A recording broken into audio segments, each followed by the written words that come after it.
Muy buenas noches, Dios les bendiga. Les doy la bienvenida a cada uno de los estudiantes del seminario bíblico a esta materia, Vida del Ministro. Y hoy vamos, queridos hermanos, a hablar acerca de las características y de los elementos del llamado ministerial. Vamos a mirar entonces esta noche, bienvenidos cada uno de ustedes, vamos a mirar esas características del llamado de Dios. El llamado de Dios es claro.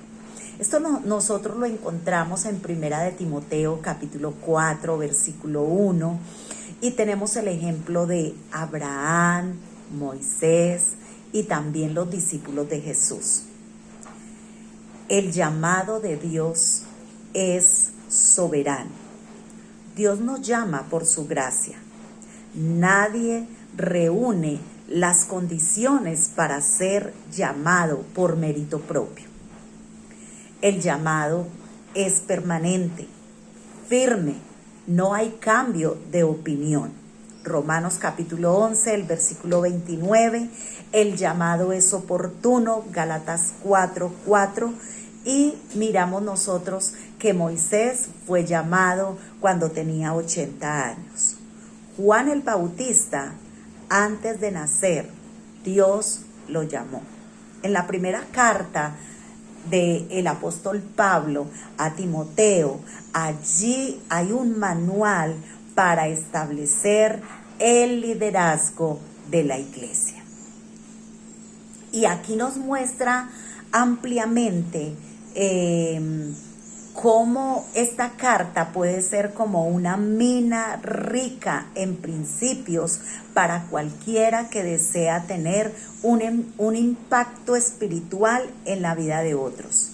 Y por eso nosotros vamos a 1 de Timoteo capítulo 3 del versículo 1 al versículo 16. ¿Cómo eran los líderes de la iglesia? Esto ocurrió más o menos en el año 62 o 63. Timoteo era el hijo amado. Lo está registrado en 2 de Timoteo capítulo 1, el versículo 2. 1 de Timoteo capítulo 3 del versículo 1 al 7. Aquí nos habla de el obispo. El obispo debe de reunir unos requisitos, unas cualidades, unas características. Debe ser intachable. O sea, que nadie tenga nada que decir de él. Esposo de una sola mujer. Moderado, sensato, respetable, hospitalario, capaz de enseñar, no borracho ni violento, respetuoso, apacible, no amante del dinero. Debe gobernar bien su casa, debe gobernar también su familia. ¿Cómo podrá cuidar de la iglesia de Dios alguien si realmente no cuida de su casa o de su familia? Esto me hace recordar ese texto cuando dice la palabra de Dios: me mandaron a cuidar viñas y descuidé la mía. Y también aquí dentro de estas características hay algo importante, y era que no era un recién convertido. Que hablen bien de él, que tenga buenas costumbres. Y esas buenas costumbres, hay un elemento importante que es la piedad. Ese celo por las almas, la sabiduría, la prudencia, deben ser virtudes humanas. Ese hombre tiene que estar dotado de cualidades para la obra de Dios. Algo práctico, procurar activamente el cargo. El obispo es el sobreveedor, es el supervisor, es el superintendente. En la iglesia primitiva, el pastor era llamado por varios nombres. Entonces, era el presbítero, era el anciano, era el pastor, era el obispo. Y cuando hablamos de obispo, estamos hablando de sobreveedor, el supervisor. También hace referencia al ministro. Nunca se le llamó reverendo. Esto me llama la atención, de que no había ese título de reverendo. Era anciano, presbíteros, cristiano maduro. Cuando nosotros miramos este término episcopos, hace referencia al obispo, al cargo que se ocupa, a ese anciano obispo. Y cuando estamos hablando de ese anciano obispo, estamos hablando de la misma persona, del mismo individuo. El ministro es alguien que sirve, no que gobierna. Buena obra desea.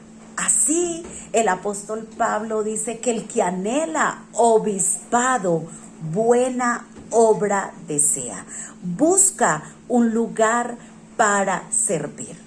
En el capítulo 3, aquí nos encontramos nosotros entonces con unos requisitos, pero hay unos requisitos que son positivos y hay otros que son negativos. Y comenzamos enumerando que es irreprochable. O sea, que si se le acusa de algo, que no sea cierto. Irreprensible. No ser hallado culpable de nada de lo cual pueda ser acusado. Ser marido de una sola mujer. Esto puede ser interpretado de dos formas. Debería estar casado, podría haber estado, se refiere de pronto a que el apóstol Pablo pudo haber estado casado y su esposa pudo haber muerto. Y él no consideró casarse nuevamente. ¿Por qué?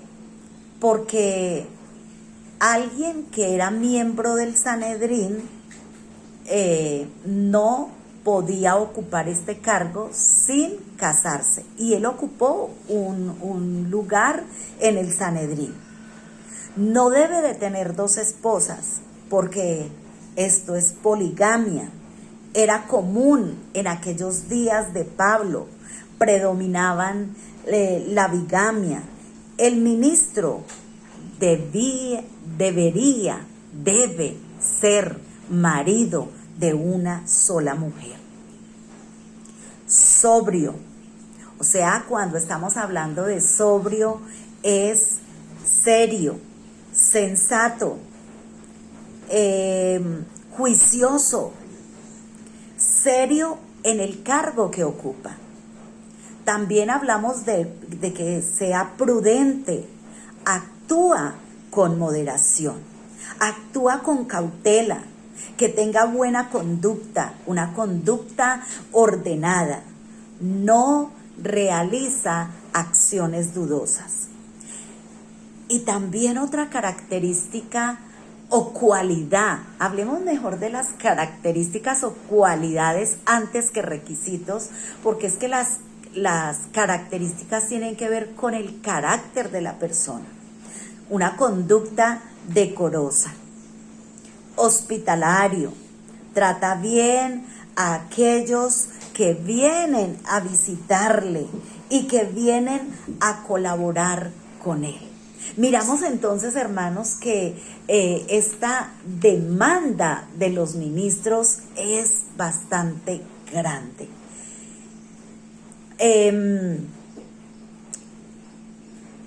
Está dispuesto a facilitar el trabajo, comparte su hogar, comparte su mesa con ellos.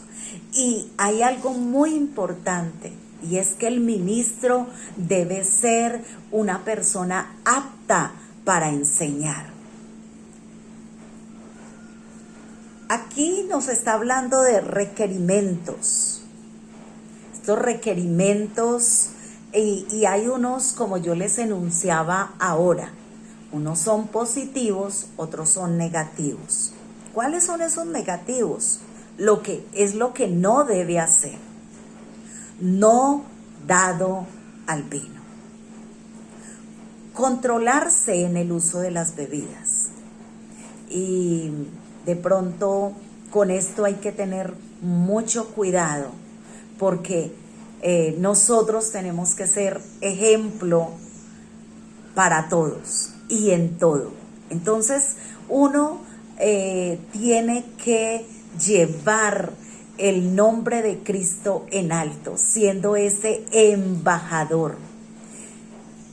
No sea amigo de las peleas, que no sea agresivo, que no sea violento y no codicioso de ganancias deshonestas. No amar al dinero. Y en 1 de Timoteo capítulo 6, el versículo 10 nos lo dice. Amable, apacible, afable, afectuoso, paciente, razonable. Una persona con que se puede razonar tranquilamente. No ser contencioso, no ser conflictivo. Hermanos, tremenda es la demanda del ministro. Esto nos hace a nosotros mirar, hacernos como una autoevaluación. Los hombres que constantemente provocan problemas no deberían tener cargos. Uy, qué cosa tan dura. No ser avaro, no amar al dinero, esa idolatría, ese afán desordenado por el dinero, el amor al dinero. Podemos caer nosotros en la idolatría. Ese deseo de adquirir riquezas, de atesorar riquezas. También aquí debemos nosotros como ministros ejercer autoridad sobre nuestra familia. Pero hay que tener cuidado allí de no volvernos dictadores. Es que aquí se hace lo que yo digo y punto.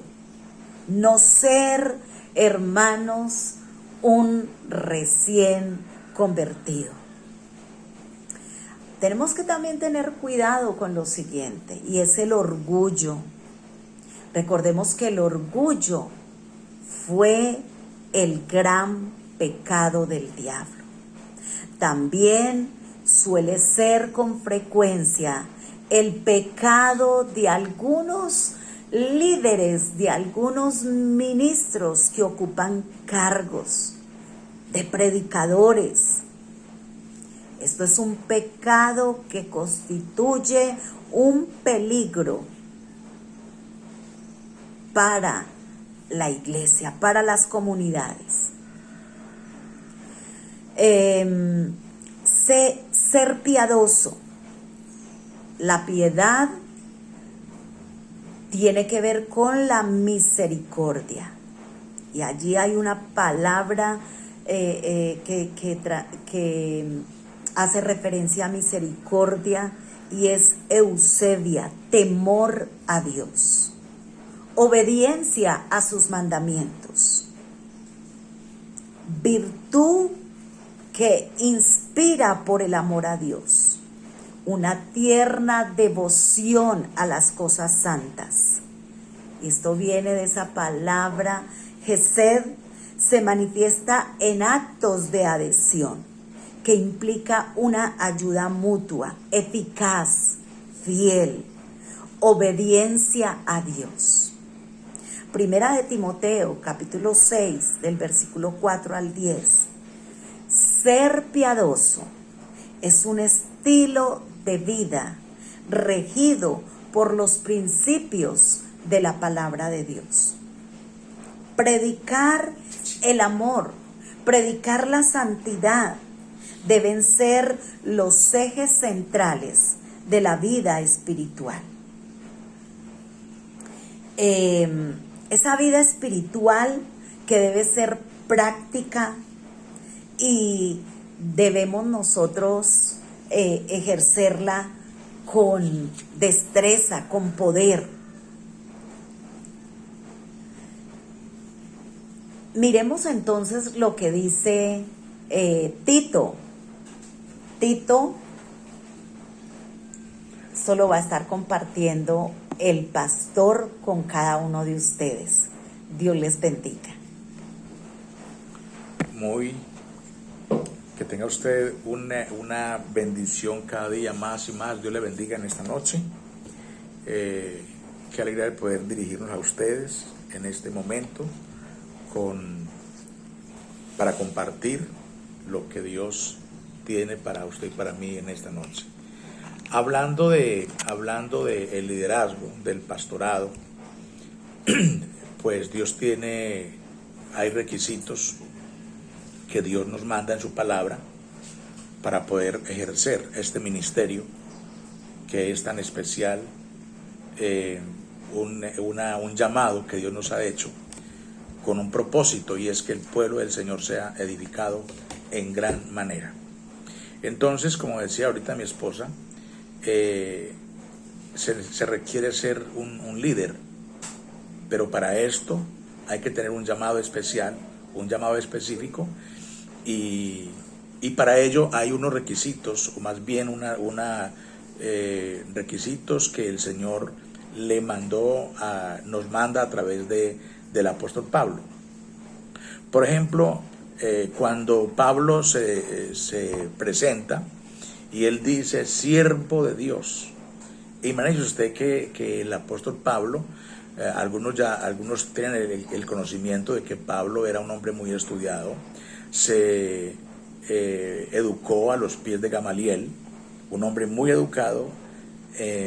Sin embargo, él tenía cómo presentarse ante un pueblo como lo que él era, estudiado, preparado. Bueno, sin embargo, él se presenta como un siervo. Dice Pablo, siervo de Dios. Y esa palabra siervo, él lo está diciendo, se está bajando a lo máximo, se está bajando él como siervo.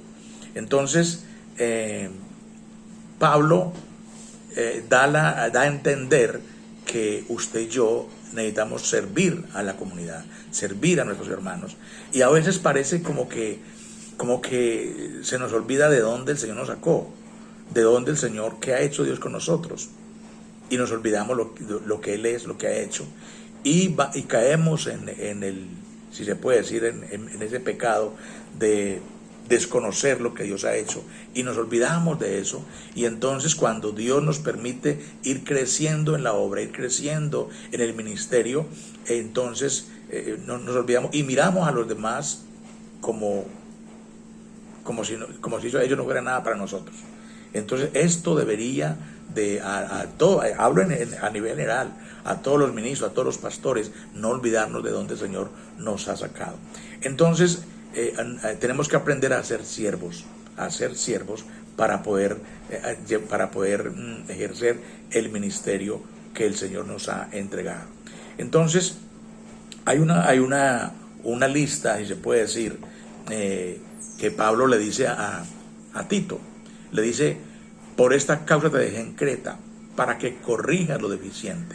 Y para corregir lo deficiente, entonces tenía que Tito buscar a personas que fueran idóneas, a personas con un perfil especial para servir al Señor. Entonces encontramos acá algunos requisitos Tito capítulo 1, versículos 6 y 8, él mandó a Tito y lo dejó en Creta con un propósito, para que corrigiera lo que él veía que estaba mal. Entonces aquí miramos que él le dice a Tito y le da algunos requisitos. Tito 1, 6 al 8. Lo que Tito debería buscar en la designación de los líderes. Dice, el que fuere irreprensible, marido de una sola mujer, y que tenga los hijos en sujeción. O sea, esto quiere decir que eran creyentes que nadie tuviera que hablar mal de ellos, que nadie tuviera que señalarlos. Dice, porque es importante que el obispo sea marido irreprensible, marido de una sola mujer, que no tenga los hijos en rebeldía. Entonces, que sea un administrador, no soberbio, no iracundo, no dado al vino, no pendenciero, que no codicie ganancias deshonestas, sino hospedador y amante de lo bueno, sobrio, justo y dueño de sí mismo. Cuando dice cuando dice que sea irreprensible, que nadie tiene que decirle nada, nadie tiene que acusarlo de nada. Entonces, que tiene que un hombre que lleve una vida justa, una vida recta delante de Dios. Entonces, que fuera administrador de la casa de Dios, porque dice, si no sabe gobernar su casa, ¿cómo va a gobernar la casa del Señor? Entonces, esto es importante, y hablando de los hijos, que los hijos estén sujetos a él, y sujetos para que nadie tenga que señalar nada y decir nada de sus hijos. Entonces, que tenga una habilidad de padre para guiar a otros a la fe. ¿Se imagina usted si él mismo no puede guiar a su familia? ¿Cómo va a guiar a la familia de la fe? ¿Cómo va a guiar a la iglesia? Entonces, y que tenga requerimientos morales como los hijos de un pastor, o sea, bien dirigidos, bien educados. La familia del anciano debe ser tal que no pueda ser acusada de nada. Entonces, tenemos que aprender esto del apóstol Pablo y de Tito, que va hablando, dando estos requisitos. No soberbio. ¿Qué falta nos hace? A veces nos olvidamos que somos siervos de Dios y le damos cabida a la soberbia. Entonces, ¿qué es la soberbia? Viene acompañada con arrogancia, orgullo y un enfoque personal. Entonces, en esta situación, con esta situación, el hombre, la mujer que ha sido llamada al ministerio, no debe dar lugar a la soberbia, porque nos olvidamos de que somos sus siervos y le damos cabida. ¿Se imagina usted que Dios nos ayude, porque hemos sido llamados a una gran labor, hemos sido llamados a un gran ministerio? Entonces no le podemos dar lugar a la soberbia, a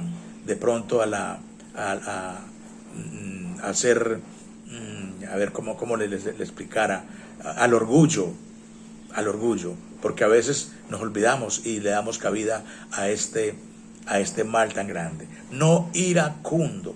Los iracundos también son descalificados en el liderazgo. Aquellos que por todo se enojan, por todo se van enojando y se bajan de la cruz. Entonces dice, no iracundo, no dado al vino, no pendenciero, no iracundo. La palabra del Antiguo Testamento para hablar de iracundo dice orgilos. En realidad se refiere más a un estado estable de ira, al malhumorarse por todo. ¿Conoce usted a alguien que por todo se enoja? Que por todo se vuelve enfurecido. Eso es la palabra iracundo. Y a veces también, por eso el apóstol Pablo le dice, cuando vaya a buscar un liderazgo, cuando vaya a buscar a un líder, cuando vaya a formar a un pastor, fíjese que no sea iracundo, que no sea un hombre amargado. Pendenciero. Los griegos ampliaron el significado de esta palabra para incluir no solo la violencia en acción, sino también la violencia en la forma de hablar. Óigame bien, en la forma de hablar. porque a veces hablamos ofendiendo, hablamos maltratando a nuestro pueblo, hablamos maltratando a quienes están a nuestro alrededor. Y se imagina usted maltratar a un pueblo que está bajo nuestro cuidado, bajo nuestra dirección, que está bajo el cuidado de un pastorado. Entonces no podemos maltratar a nuestro pueblo, a las ovejas que Dios nos ha encomendado. No codicioso de ganancias deshonestas. Entonces aquí está hablando de no estar sirviendo al Señor por las ganancias. Y ahí se cumple lo que cuando el Señor está hablando del siervo, del pastor que es asalariado. Cuando dice que el pastor es asalariado, entonces cuando él ve que las ovejas que atacadas por el lobo, él se va yendo porque a él no les importa, a él no le importan las ovejas, a él lo que le importa es el dinero. Entonces dice no que codicie las ganancias deshonestas. Ahora, que sea un hospedador, como mi esposa ahorita lo habló, que sea un hospedador. Un líder entre el pueblo de Dios debe ser un hombre hospedador y amante de lo bueno. Hombres que amen las bases y las cosas de este mundo no sirven para dirigir un pueblo, para ser un pastor. Entonces tiene que ser amante de ¿qué? De lo bueno. Que sea sobrio. La palabra sobrio describe a una persona que es capaz de pensar claramente con claridad. Con claridad. No son constantes. A veces cuando usted a toda hora bromeando. Estoy hablando, no es que el pastor debería tener que ser de pronto a toda hora ser como ceremonioso. No, tampoco estoy hablando de eso. Pero debe ser una persona que a toda hora esté hablando con bromas y bromas. La gente entonces no le cree. Cuando habla de que sea sobrio, oiga bien, sobrio, sugiere que conoce el valor de las cosas y entonces levanta el ministerio de Dios en alto. En la mente del apóstol Pablo esta era una cualidad importante, para él decírsela a Tito, que sea una persona sobria, que sea una persona recta, que sea una persona que pueda manejar sus emociones. Justo y santo, dueño de sí mismo. Un pastor o líder de la iglesia debe ser justo, recto, para con los hombres y para con Dios. Dueño de sí mismo. Oiga bien, dueño de sí mismo, para que pueda gobernar la casa del Señor. Ahora, lo que los líderes de la iglesia deben tener, los líderes. Tito, capítulo 1, versículo 9, la primera parte, dice que nombrara ancianos que retengan la palabra. Hombres y mujeres que enseñen la palabra del Señor y que lo que él esté hablando esté seguro de lo que esté diciendo. Y para ello se necesita que el anciano, que el pastor, que el líder conozca bien la palabra, que retenga bien la palabra, entonces para que la pueda hablar con confianza y con sabiduría. No hay necesidad de palabras lujosas, de palabras rebuscadas, de tal forma que nuestros hermanos de la iglesia tienen que llevar a cada culto un diccionario para ver qué es lo que el pastor dijo. Porque es que el pastor a veces quiere descrestar al pueblo, con palabras bien rebuscadas para que digan, uy, qué pastor para así sabe. No, señor, el pastor no debe de buscar palabras, por allá rebuscar palabras para que la gente quede impactada e impresionada. No, señor. ¿Se imagina usted un hermano del templo yendo con un diccionario para el pastor que dijo y a buscar el significado porque es que el pastor quiere desprestar? No, señor, que sea retenedor de la palabra y que hable palabras que le puedan entender, Entonces, retenedor de la palabra, que el líder o el pastor se apegue a la palabra, que sea un hombre o una mujer que dominen la palabra, que entiendan la palabra, que la comprendan y que se apeguen a la palabra de Dios para que cuando esté hablando, esa palabra lo esté respaldando. Cuando el apóstol Pablo le dice a Tito, le dice, tal como ha sido enseñado. Esto significa que el líder ha estado bajo la enseñanza de otra persona. qué importante es aprender, qué importante es estar bajo la enseñanza de alguien, bajo la enseñanza de un líder. Ahora, no necesariamente tenemos que ir al seminario para ser enseñados y discípulos por alguien. Solo tenemos que aprender a veces hay que aprender a desaprender. Hermanos, entonces necesitamos usted y yo aprender y aprender y aprender. Ahora, Tito debe nombrar líderes que también hagan uso de la palabra del Señor, buen uso de la palabra de Dios. Entonces, que pueda exhortar con la sana doctrina para convencer a aquellos que le contradicen, para también exhortar y convencer a los que le contradicen. Un líder piadoso usará su sólido conocimiento o un fundamento que solamente está basado en la palabra de Dios, no basado en su conocimiento, sino en el conocimiento del Señor, en el conocimiento de la palabra. Entonces, un predicador debe ser tanto, y esto me llama a mí la atención, cuando dice un predicador, un pastor, un líder, debe de ser un soldado y también debe ser un pastor. ¿Cómo así que un soldado? Un soldado para defender, y un pastor para enseñar. Un soldado para defender contra los ataques del enemigo y un pastor para guiar al pueblo, para alimentar al pueblo, para darle al pueblo un alimento sólido y un alimento efectivo. Entonces, si un líder no tiene una base en la sana enseñanza para exhortar o convencer a un individuo, probablemente no debería hacerlo. Los líderes necesitamos tener una palabra sólida para enseñar a un pueblo, y esto lo logramos con el estudio de la palabra del Señor. ¿Por qué era importante para Tito nombrar a estos líderes calificados? ¿Por qué?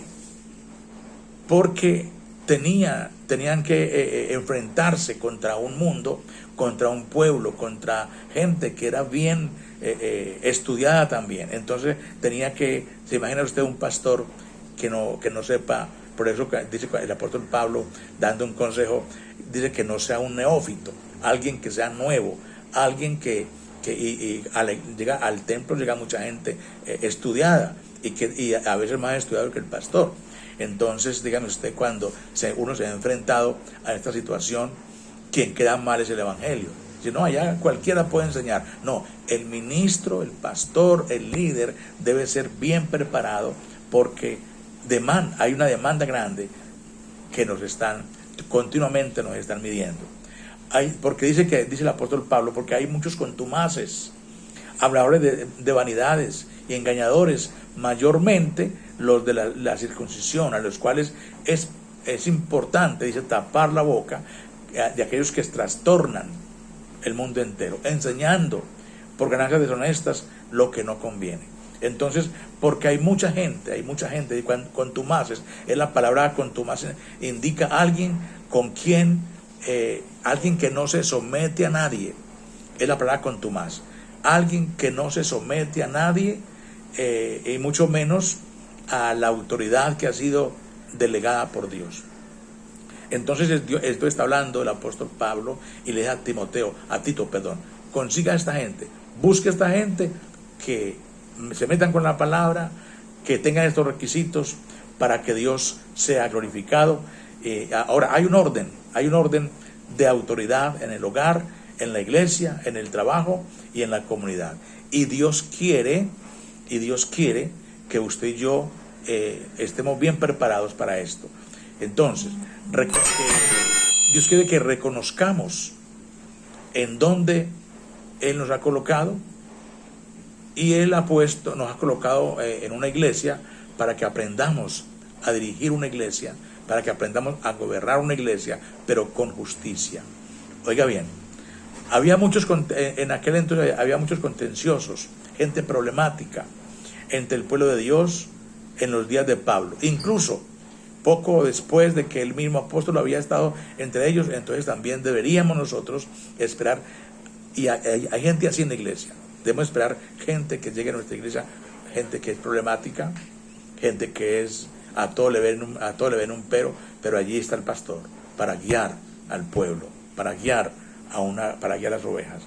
Entonces, por ese motivo, el Señor le dice, por ese motivo el apóstol Pablo le encomienda a Tito que busque líderes así, líderes que puedan enfrentarse ante un pueblo. Mi hermano, mi hermana, es un gran privilegio el ser un llamado por el Señor, un gran llamado, pero no olvide que antes de ser un llamado, antes de ser un líder, antes de ser un pastor, debemos de ser, escúcheme esto, siervos.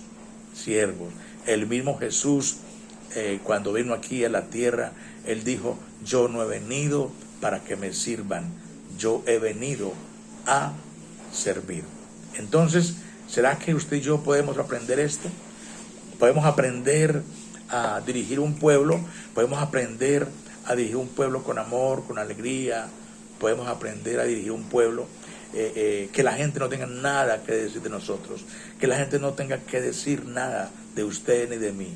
Aprendamos entonces, que aprendamos a guiar a un pueblo como el Señor manda en su palabra. No olvidemos que seamos siervos, que no se nos caiga, que a veces no, creemos que si le servimos a otros se nos cae la unción. Al contrario. Déjeme decirle que para poder servir en la iglesia, tenemos que aprender a servir primero en la casa, a nuestra familia, a nuestros hijos. Entonces, que le demos un buen ejemplo en cuanto a esto. Porque dice el apóstol Pablo, y manda a Tito, le dice, te dejé en Creta para que corrijas lo deficiente. Pero a veces nosotros a veces tenemos muchas deficiencias, y tenemos que aprender usted y yo primero a corregir lo malo que hay en nosotros, para poder llegar a estar en las filas celestiales, en el liderazgo que Dios nos ha entregado. Entonces, no olvidemos esto, que seamos líderes competentes, pero Dios quiere que seamos siervos con el deseo de servirle a nuestro hermano, servirle a nuestro prójimo y servirle a la iglesia. Dios les bendiga, y vamos a mirar algunas cositas que quedan para el próximo martes. Dios les bendiga.